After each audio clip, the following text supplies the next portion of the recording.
The head of the FBI says there's a lot more to come from the investigation of the assault on the Capitol, and he expects maybe more serious charges against people involved in that January 6th attack. The House Judiciary Committee questioned Director Christopher Wray about intelligence failures before January 6th. Kris Van Cleave is on Capitol Hill for us. Kris, good morning to you. A lot of people curious to know whether the director's testimony mentioned former President Trump. Well, good morning. The week started with a major bipartisan Senate report looking at what went wrong on January 6th. But that report didn't talk about the role of the former president. The FBI director, during hours of testimony and questioning yesterday, indicated, well, it really didn't definitively indicate whether or not his agency was looking at it, but he certainly didn't roll it out. More than 5 months after a mob crashed its way into the Capitol, FBI Director Christopher Wray wouldn't say whether his agency is probing if President Trump provoked it. I'm not aware of any investigation that specifically goes to that, but we have hundreds and hundreds and hundreds of investigations related to January 6th.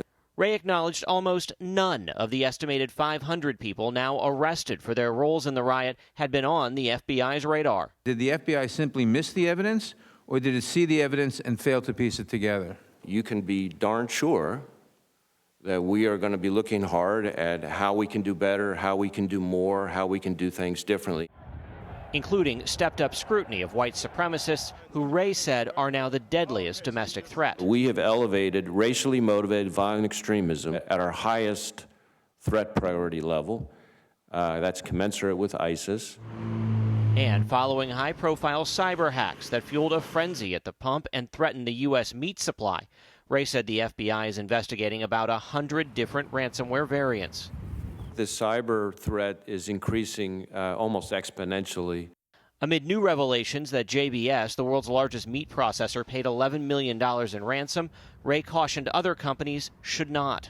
So aren't we just inviting more attacks when you pay off these thugs? That it encourages more of this kind of activity. Instead, he said, call the FBI, revealing the total ransom paid already has tripled over the past year. The scale of this is something that I don't think this country's really ever seen anything quite like it, and it's going to get much worse. Wray says a lot of these ransomware attacks originate in Russia, but did not elaborate on how closely linked they are to the Kremlin. That is a topic that is likely to come up when President Biden meets with President Putin next week. Anthony? Kris Van Cleave at the Capitol. Thanks, Kris.